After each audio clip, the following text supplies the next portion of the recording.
Good evening friends, welcome to HPTGT medical commission online classes. दोस्तों, आज का video start करने से पहले आपको एक बात बता दूं कि अगर आपने मेरे चैनल को सब्सक्राइब नहीं किया तो सब्सक्राइब कर लें बाय सर्चिंग TGT मेडिकल। एक नीचे सब्सक्राइब का बटन भी होगा, उसको भी दबा दें और उसके साथ एक बेल आइकन का बटन भी होगा, उसको भी दबा दें ताकि हर एक नोटिफिकेशन मेरी आप तक पहुंच सके। तो अगर किसी को मदद चाहिए, PDF चाहिए इस वीडियो की, तो आप इस पर मुझे मैसेज कर सकते हैं। ठीक है, तो आज की वीडियो में हम बायोलॉजी के कुछ एमसीक्यूज करेंगे। तो बायोलॉजी के कुछ एमसीक्यूज करेंगे तो हमने कुछ प्लेलिस्ट बना रखी है बायोलॉजी की, जिसमें हमने 2012 और 2014 के जो है कुछ एमसीक्यूज किए हैं जो HPTGT में मेडिकल में आ चुके हैं। तो मैं ऊपर आई बटन में उसको वहाँ पे लिंक दे दूंगा, आप वहाँ से देख सकते हैं उसको। तो आज की वीडियो में हमारे पास सबसे पहले एक क्वेश्चन ऑफ द डे होगा। क्वेश्चन ऑफ द डे में आपको पूरा वीडियो देखना पड़ेगा और उस क्वेश्चन का जवाब देना पड़ेगा। ठीक है, बाय कमेंटिंग। ठीक है, और उसके बाद 15 क्वेश्चन होंगे। 15 क्वेश्चन, 15 में से आपको काउंट करना है कि आपके कितने सही हुए। तो मुझे अपने जो नंबर्स हैं वो मैसेज कीजिएगा। ठीक है दोस्तों, तो अगर आपके 4 से बिलो हुए तो ये बैड रिजल्ट होगा। अगर आपके 5 से 10 के बीच में हुआ, ठीक है, तो ये गुड हो सकता है। और अगर 10 से अबव हुए, 15 हुए, तो ये एक्सीलेंट होगा। ठीक है, तो चलते हैं दोस्तों हमारे आज के क्वेश्चन ऑफ द डे की ओर। तो क्वेश्चन ऑफ द डे है हमारा, enzyme used for Krebs cycle in mitochondria are located in. जो एंजाइम क्रैब साइकिल में जो यूज होता है वो माइटोकॉन्ड्रिया में कहाँ लोकेट होता है, तो उसका आंसर आपको देना है। तो इसके आंसर को जानने के लिए आप वीडियो को पूरा देखें। ठीक है, लास्ट में इसके आंसर का जवाब भी दिया जाएगा। तो फर्स्ट क्वेश्चन की ओर चलते हैं दोस्तों। फर्स्ट क्वेश्चन है दोस्तों हमारा, starch grains is developed in. आपको बताना है कि स्टार्च ग्रेन कहाँ डेवलप होते हैं। क्या माइटोकॉन्ड्रिया में होते हैं, क्या लाइसोसोम में होते हैं, क्या गोल्जी एपरेटस में होते हैं, क्या क्लोरोप्लास्ट में होते हैं। तो देखिए इसका जो आंसर होगा, जो स्टार्च ग्रेन्स होते हैं हमारे, वो कहाँ डेवलप होते हैं, वो आपके क्लोरोप्लास्ट में डेवलप होते हैं। तो आपका जो ऑप्शन होगा इसका डी आंसर राइट आंसर होगा। अब ये देखिए यहाँ पे माइटोकॉन्ड्रिया को क्या बोलते हैं, लाइसोसोम को क्या बोलते हैं, इसको बताना है आपको। ठीक है, माइटोकॉन्ड्रिया को बोलते हैं आप power house of the cell.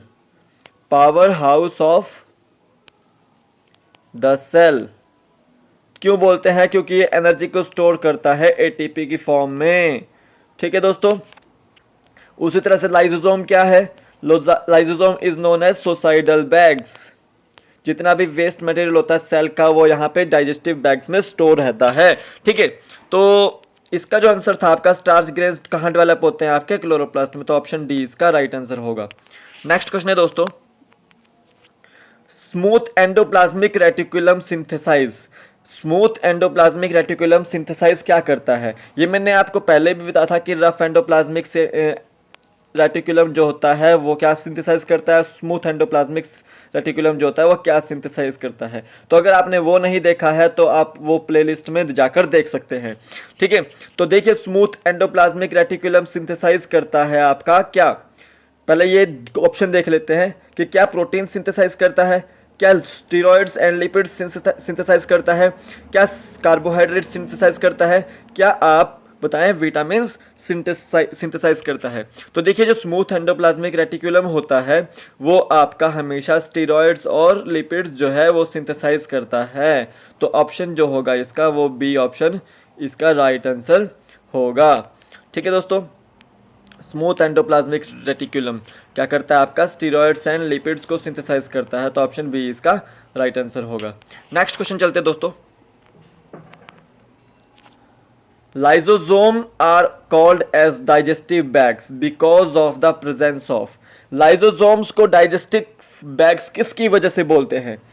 क्या उसकी पैरासिटिक एक्टिविटी की वजह से बोलते हैं, क्या उसकी कैटालिटिक एक्टिविटी की वजह से बोलते हैं, क्या उसकी हाइड्रोलिटिक एक्टिविटी की वजह से बोलते हैं, क्या उसकी सेप्रोफिटिक एक्टिविटी की वजह से बोलते हैं?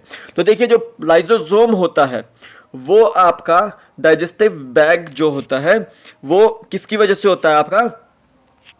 हाइड्रोलिटिक एक्टिविटी की वजह से। किसकी वजह से? हाइड्रोलिटिक एक्टिविटी की वजह से। तो ऑप्शन जो होगा इसका वो सी ऑप्शन राइट आंसर होगा। नेक्स्ट क्वेश्चन है दोस्तों, orange yellow colours of flowers is due to the presence of. देखो ऑरेंज येलो कलर जो होता है फ्लावर्स का वो किसकी प्रेजेंस से होता है? क्या क्लोरोफिल की वजह से होता है, क्या क्लोरोप्लास्ट की वजह से होता है, क्या ल्यूकोप्लास्ट की वजह से होता है, क्या क्रोमोप्लास्ट की वजह से होता है? तो देखिए जो ऑरेंज येलो कलर्स जो होते हैं फ्लावर्स के वो क्रोमोप्लास्ट की वजह से होता है। तो ऑप्शन डी इसका राइट आंसर होता है। ठीक है, तो क्रोमोप्लास्ट जो होता है वो कलर को देता है। तीन तरह के आपके पास प्लास्ट होता है, प्लास्टिड्स होता है। एक होता है क्लोरोप्लास्ट, एक होता है ल्यूकोप्लास्ट और एक होता है क्रोमोप्लास्ट। तो क्रोमोप्लास्ट जो होता है वो कलर्स को देता है फ्लावर्स में। ठीक है, उसी तरह से ल्यूकोप्लास्ट जो होता है ये कलरलेस होता है। ठीक है, और उसी तरह से क्लोरोप्लास्ट होता है आपका वो green colour pigment, green colour होता है, ग्रीन कलर का होता है। ठीक है, तो उस क्लोरोप्लास्ट के अंदर आपका क्लोरोफिल प्रेजेंट होता है जो कि ग्रीन कलर का पिगमेंट होता है इसके अंदर और फोटोसिंथेसिस में हेल्प करता है। तो क्रोमोप्लास्ट जो होता है वो कलर्ड पिगमेंट होता है फ्लावर्स के अंदर। तो ऑप्शन डी इसका राइट आंसर होगा। ठीक है दोस्तों, जहां पे ग्रीन कलर होगा, मान लो कि ये पत्ती है तो इसमें पूरे में ग्रीन कलर है तो वहां पे क्लोरोप्लास्ट होगा। लेकिन अगर इतने पोर्शन पे, जितना ये पोर्शन है, अगर इतने पोर्शन पे कोई येलो कलर का पिगमेंट है तो वहां पर क्लोरोप्लास्ट नहीं होता है। तो इस चीज को याद रख सकते हैं। तो ऑप्शन डी इसका राइट आंसर होगा। नेक्स्ट क्वेश्चन है दोस्तों, largest cell in human body. आपको बताना है कि ह्यूमन बॉडी के अंदर लार्जेस्ट सेल कौन सा है। क्या डीएनए है, क्या किडनी है, क्या नर्व सेल है, क्या मसल सेल है? तो देखिए जो largest cell in human body होता है वो है आपका नर्व सेल। तो ऑप्शन सी इसका राइट आंसर होगा। नर्व सेल को आप न्यूरॉन सेल भी बोलते हैं। ठीक है, न्यूरॉन सेल। ठीक है, आपने देखा होगा इस तरह से होता है कुछ, इस तरह से समथिंग समथिंग बना सकते हैं आप इसको। ठीक है, तो लार्जेस्ट सेल होता है ह्यूमन बॉडी में आपका वो नर्व सेल होता है। अब क्वेश्चन इस तरह से भी हो सकता है, largest cell, largest animal cell. मान लो कि आपको पूछ लिया कि लार्जेस्ट एनिमल सेल, आपको ऑप्शन दे दिया नर्व सेल, दूसरा दे दिया ऑस्ट्रिच एग, तीसरा दे दिया माइकोप्लाज्मा। बता दीजिए क्या कौन सा है? तो इसमें जो आपका होगा आंसर, जो लार्जेस्ट सेल होता है, एनिमल सेल होता है, वो होता है आपका एग ऑफ ऑस्ट्रिच, शुतुरमुर्ग का अंडा। उसी तरह से लॉन्गेस्ट सेल जो होता है एनिमल बॉडी का वो होता है, ठीक है दोस्तों, और उसी तरह से स्मॉलेस्ट जो सेल होता है, एनिमल सेल होता है, वो होता है आपका माइकोप्लाज्मा। ठीक है दोस्तों, तो इस चीज को याद रख ले। पर अब यहाँ पे पूछा है कि largest cell in human body में पूछा है। ह्यूमन बॉडी का जब पूछा जाए तो उसमें नर्व सेल ही सबसे बड़ा लार्जेस्ट सेल होता है। तो ऑप्शन सी इसका राइट आंसर होगा। अगर पूछा गया कि largest cell in animal body, तो एनिमल बॉडी में आपका क्या होगा? एग ऑफ ऑस्ट्रिच होगा आंसर उसका। तो नेक्स्ट क्वेश्चन है दोस्तों, mitochondria are found in. Mitochondria इनमें से किस में पाया जाता है? क्या यूकैरियोटिक सेल में पाया जाता है, क्या प्रोक्योरिटिक सेल में पाया जाता है, क्या प्लांट सेल में पाया जाता है, क्या ऑल ऑफ दिस, यानी कि इन तीनों में पाया जाता है? तो देखिए जो माइटोकॉन्ड्रिया होता है वो आपका ऑल ऑफ दीज, यानी कि यूकैरियोटिक सेल में भी होता है और प्रोक्योरिटिक सेल में भी होता है। ठीक है, तो ऑप्शन डी इसका राइट आंसर होगा। तो मैंने माइटोकॉन्ड्रिया के बारे में आपको बताया कि इसमें दो चीज़ें होती है, दो लेयर्स होती है, एक आउटर लेयर और एक इनर फोल्डिंग लेयर। ठीक है, इस तरह से एडजस्टमेंट होती है उसके अंदर। ठीक है, तो इनर फोल्डिंग जो होती है आपकी उसको क्रिस्टी बोलते हैं, जिसके अंदर आपके बहुत सारे फ्लूइड होते हैं या फ्लूइड होता है। ठीक है, फ्लूइड लाइक सब्सटेंस होता है और उसके अंदर बहुत सारे ऐसे ऐसे चीज़ें होती है जो एटीपी एनर्जी प्रोवाइड करती है और एटीपी की फॉर्म में, और पावर हाउस का काम करती है। ठीक है, तो उसको याद रख सकते हैं। जो इनर फोल्डिंग्स होती है उसके अंदर इस तरह से, इनर कॉर्टेक्स के अंदर इस तरह से, ये मान लो कि इनर कॉर्टेक्स है, इस तरह से इनर कॉर्ट उसमें होगी, तो इनको क्या बोलेंगे? फोल्डिंग्स को क्रिस्टी बोलेंगे। ठीक है दोस्तों, तो ये पूछ लिया जाता है क्वेश्चन कि क्रिस्टी कहाँ होती है? इनर फोल्डिंग्स ऑफ माइटोकॉन्ड्रिया क्या होती है? वो क्रिस्टी होती है। तो माइटोकॉन्ड्रिया जो है आपका एटीपी सिंथेसाइज करता है और इसको पावर हाउस ऑफ सेल भी कहा जाता है। ठीक है दोस्तों, ठीक है। आपका ये क्रैब साइकिल में भी हेल्पफुल करता है, ठीक है, क्रैब साइकिल में, ठीक है, C4 साइकिल में, ठीक है, तो वहाँ पे भी ये हेल्प करता है, वहीं पे जो होती है क्रैब साइकिल अकर होती है। तो अभी मैंने क्वेश्चन भी दिया है कि कौन से एंजाइम जो है क्रैब साइकिल के अंदर कहाँ पे, जो क्रैब साइकिल के अंदर जो एंजाइम यूज होता है वो कहाँ पे माइटोकॉन्ड्रिया के होते हैं। तो इसका जो आंसर होगा दोस्तों वो आपका ऑल ऑफ डीज होगा कि माइटोकॉन्ड्रिया जो है वो फाउंड होते हैं यूकैरियोटिक सेल में भी, प्रोकैरियोटिक सेल में भी और प्लांट सेल में भी। उसी तरह से नेक्स्ट क्वेश्चन चलते हैं दोस्तों। Golgi apparatus is found in, Golgi apparatus कहाँ पाया जाता है? क्या प्लांट से पाया जाता है, क्या ईस्ट में पाया जाता है, क्या ब्लू ग्रीन एल्गी में पाया जाता है, क्या सेल्स में पाया जाता है? तो देखिए जो गोल्जी एपरेटस होता है वो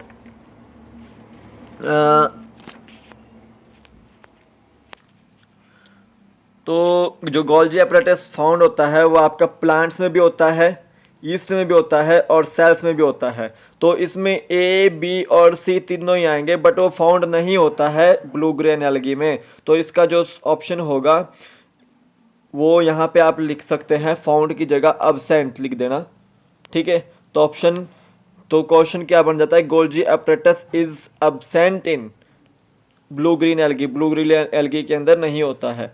तो अगर पूछ जाए फाउंड की बात, तो फाउंड में आपका प्लांट्स में भी मिलेगा, ईस्ट में मिलेगा और सेल्स में भी मिलेगा। तो ऑप्शन ए, बी, सी इस हिसाब से हो जाता है। और उसी तरह से अगर यहाँ पे फाउंड की जगह अब्सेंट टू आंसर क्वेश्चन, तो ब्लू ग्रीन एल्गी में गोल्जी एपरेटस नहीं होता है। तो ऑप्शन सी इसका राइट आंसर होगा। तो ब्लू ग्रीन एल्गी जो होती है आपकी, वो एक तरह से साइनोबैक्टीरिया बोलते हैं उसको,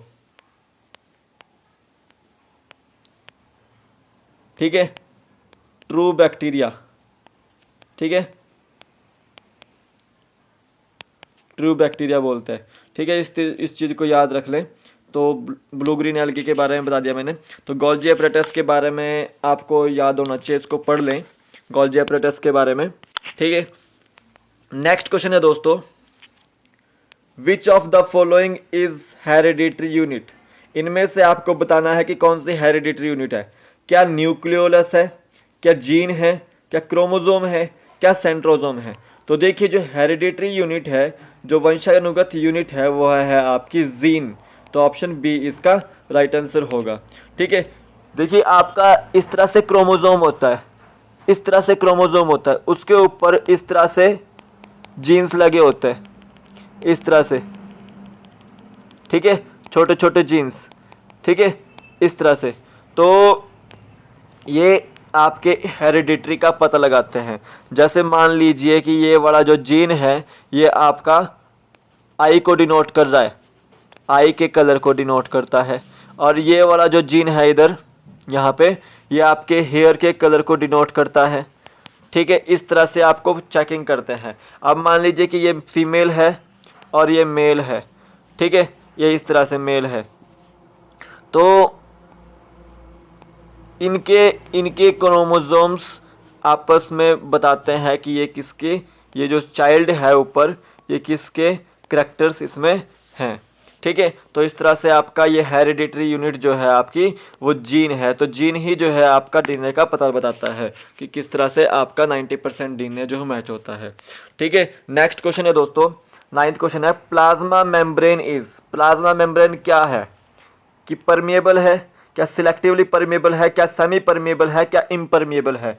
तो जो प्लाज्मा मेम्ब्रेन है वो आपकी आउटर कवरिंग होती है मेम्ब्रेन, ठीक है, जो साइटोप्लाज्म को कवर करती है। तो वो जो है आपकी प्लाज्मा मेम्ब्रेन वो सिलेक्टिवली परमिएबल मेम्ब्रेन है, वो किसी भी मटेरियल को अंदर पहले सिलेक्ट करके ही भेजेगी। तो ऑप्शन बी जो होगा इसका राइट आंसर होगा। नेक्स्ट क्वेश्चन है दोस्तों, undefined reason containing nucleic acid in bacteria. आपको बताना है कि अनडिफाइंड रीजन जो न्यूक्लिक एसिड कंटेन करता है बैक्टीरिया के अंदर, वो क्या, कौन सा है? क्या न्यूक्लियोइड है, क्या न्यूक्लियोलस है, क्या न्यूक्लियस है, क्या साइटोप्लाज्म है? तो देखिए जो अनडिफाइंड रीजन है बैक्टीरिया में वो है आपका न्यूक्लियोइड। तो ऑप्शन जो होगा इसका ए आंसर राइट होगा, न्यूक्लियोइड। नेक्स्ट क्वेश्चन है दोस्तों, in prokaryotic cell which type of ribosomes are. आपको बताना है कि प्रोकैरियोटिक सेल में किस टाइप के राइबोसोम्स होते हैं। तो मैंने आपको दो तरह के राइबोसोम्स बताए थे। एक होता है 70S राइबोसोम्स, एक होता है 80S राइबोसोम्स। ठीक है, 70S में 50 प्लस 30S होते हैं और इसमें 60 प्लस 40S राइबोसोम्स होते हैं।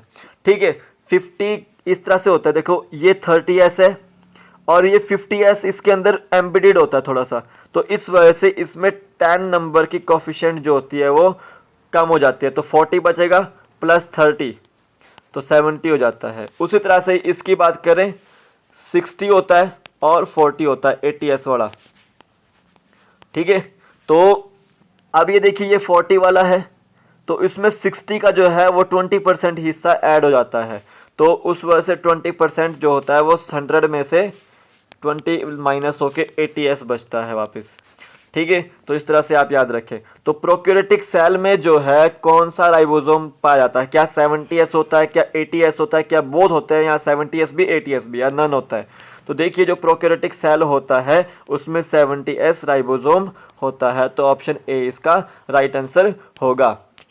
नेक्स्ट क्वेश्चन है दोस्तों, इन 70S ribosome what S stand for. अब ये जो 70S राइबोसोम है इसमें जो ये एस वर्ड है उसको क्या बोलते हैं, क्या उसको सिडबर्ग यूनिट बोलते हैं, क्या उसको सेडिमेंट बोलते हैं, क्या उसको साइज बोलते हैं, क्या शेप बोलते हैं। तो देखिए जो ये 70S जो है आपका, ये एक साइंटिस्ट थे सिडबर्ग, इन्होंने एक टर्म दी थी सेडिमेंटेशन कोफिशिएंट, उसको मापने के लिए, राइबोसोम के साइज को मापने के लिए। तो सेडिमेंटेशन कोफिशिएंट जो होता है इसको बोला जाता है, या फिर सिडबर्ग यूनिट बोली जाती है। क्या बोला जाता है, सिडबर्ग यूनिट या फिर सेडिमेंटेशन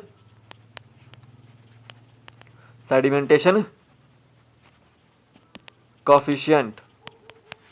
ठीक है दोस्तों, नेक्स्ट क्वेश्चन है दोस्तों, membrane which encloses vacuole in plant cell. उस मेम्ब्रेन का नाम बताना है जो एनक्लोज करती है वैक्यूल को प्लांट सेल के अंदर। ठीक है, क्या उसका नाम टोनोप्लास्ट है, क्या उसका नाम क्लोरोप्लास्ट है, क्या उसका नाम प्रोटोप्लास्ट है, क्या उसका नाम प्लाज्मा मेम्ब्रेन है। तो देखिए जो उसका नाम क्या है आपका, उसका नाम है आपका टोनोप्लास्ट। टोनोप्लास्ट वो मेम्ब्रेन है जो एनक्लोज करती है वैक्यूल को प्लांट सेल के अंदर, तो ऑप्शन ए इसका राइट आंसर होगा। नेक्स्ट क्वेश्चन है दोस्तों, cell organelles involved in the detoxification of xenobiotic compounds। कुछ xenobiotic compounds को डिटॉक्सिफाई करने के लिए कौन सी सेल ऑर्गेनेली जो है वो काम करती है। क्या रफ एंडोप्लाज्मिक रेटिकुलम करती है, क्या स्मूथ एंडोप्लाज्मिक रेटिकुलम करती है, क्या लाइसोसोम करती है, क्या सेंट्रोसोम करती है। तो जो आपका स्मूथ एंडोप्लाज्मिक रेटिकुलम होता है वो ऑर्गेनेली जो होती है वो डिटॉक्सिफिकेशन में हेल्प करती है एक्सैनोबेटिक कंपाउंड्स को। ठीक है, तो ऑप्शन जो होगा वो बी ऑप्शन इसका राइट आंसर होगा। नेक्स्ट क्वेश्चन है दोस्तों, rough endoplasmic reticulum looks rough due to the presence of. अब रफ एंडोप्लाज्मिक रेटिकुलम जो होता है वो रफ किसकी वजह से होता है, किसकी वजह से होता है, क्या क्रिस्टिक राइबोसोम्स की वजह से होता है, क्या क्रिस्टी की वजह से होते हैं, क्या जीन की वजह से होते हैं, क्या वैक्यूल्स की वजह से होते हैं। तो देखिए जो रफ एंडोप्लाज्मिक रेटिकुलम होता है वो आपका राइबोसोम्स की वजह से रफ होता है। ठीक है, रफ एंडोप्लाज्मिक रेटिकुलम आपका राइबोसोम्स की वजह से रफ होता है। तो अगर आपने एंडोप्लाज्मिक रेटिकुलम से रिलेटेड मेरी वीडियो नहीं देखी तो आप उसको आई बटन में देख सकते हैं। ठीक है दोस्तों, तो अब हम करते हैं वो फर्स्ट क्वेश्चन जो क्वेश्चन ऑफ द डे था, उसको देख लेते हैं एक बार कि क्या उसका आंसर था। तो देख यहां पे पूछा था मैंने, enzyme used for Krebs cycle in mitochondria are located in. जो एंजाइम क्रैब साइकिल में यूज होते हैं माइटोकॉन्ड्रिया में कहाँ लोकेट करते हैं। तो देखिए जो इसका आंसर होगा आपका वो है आपका माइटोकॉन्ड्रियल मैट्रिक्स। वो माइटोकॉन्ड्रियल मैट्रिक्स के अंदर प्रेजेंट होते हैं। ठीक है दोस्तों, तो इसका आंसर क्या है आपका माइटोकॉन्ड्रियल मैट्रिक्स। तो मुझे आज का रिजल्ट बता दीजिए कि कितने आपके 15 में से बने हैं। ठीक है, आप मुझे कमेंट कर सकते हैं। और अगर कोई भी PDF चाहिए आपको, आप मुझे व्हाट्सएप करें इसमें 9459859707। और मेरे वीडियो को लाइक ज़रूर करें, शेयर ज़्यादा से ज़्यादा करें ताकि हर एक आदमी तक मेरी वीडियो पहुंचे। और सब्सक्राइब करें मेरे चैनल को बाय सर्चिंग TGT मेडिकल। ठीक है दोस्तों, जो टेट की तैयारी कर रहा है वो भी इसको वीडियो को देख सकता है। ठीक है, तो आज के लिए बस इतना ही दोस्तों। थैंक्स, धन्यवाद, जय हिंद, जय भारत। आपका दिन शुभ हो।